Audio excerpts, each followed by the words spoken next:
നമസ്കാരം. ഭാരത് ലൈവിലേക്ക് സ്വാഗതം. സർക്കാരിന്റെ 4ാം വാർഷികത്തിന് മുഹമ്മദ് റിയാസ് വഴി വീണ്ടും പണം അനുവദിച്ച് കെ.എൻ. ബാലഗോപാൽ. ഖജനാവിൽ നിന്നൊഴുകിയത് 27.56 കോടികൾ വീണ്ടും അനുവദിച്ചേക്കും.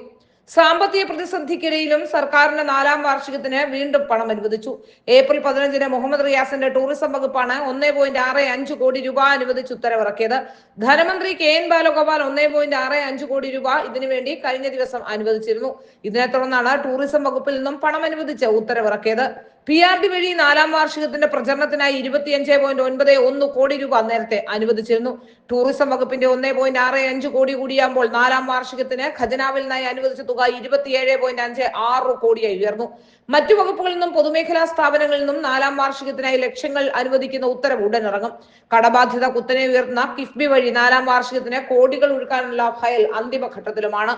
PRD വഴി അനുവദിച്ച 25.91 കോടിയിൽ 15.63 കോടിയും മുഖ്യമന്ത്രിയുടെ ഹോർഡിങ്ങുകൾ സംസ്ഥാനത്ത് തലങ്ങും വിലങ്ങും സ്ഥാപിക്കാനാണ്. കടബാധ്യത 6 ലക്ഷം കോടിയിലേക്ക് കുതിക്കുമ്പോഴും ധൂർത്തു കുറയ്ക്കാൻ സർക്കാർ തയ്യാറാവുന്നില്ല എന്നതിന്റെ വ്യക്തമായ സൂചനകളാണ് 4ാം വാർഷിക ചെലവുകൾ ഉത്തരവുകളിൽ നിന്നും വ്യക്തമാകുന്നത്.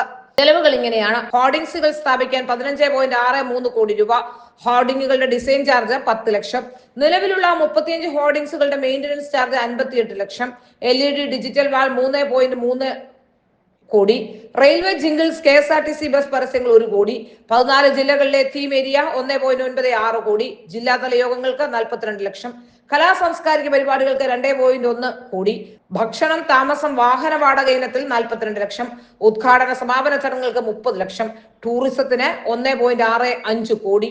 എന്തായാലും ശ്രീലങ്കയുടെ അവസ്ഥയിലേക്ക് കേരളത്തെ കൊണ്ടെത്തിക്കാതെ പിണറായി വിജയൻ കേരളത്തിൽ നിന്ന് ഒഴിയില്ല എന്നാണ് മനസ്സിലാക്കാൻ സാധിക്കുന്നത്. പിണറായി വിജയന്റെയും CPM-ന്റെയും ഭരണം അവസാനിക്കുമ്പോഴേക്കും കേരളം ദരിദ്ര രാജ്യമായി മാറുമെന്ന കാര്യത്തിൽ ഒരു സംശയവും വേണ്ട.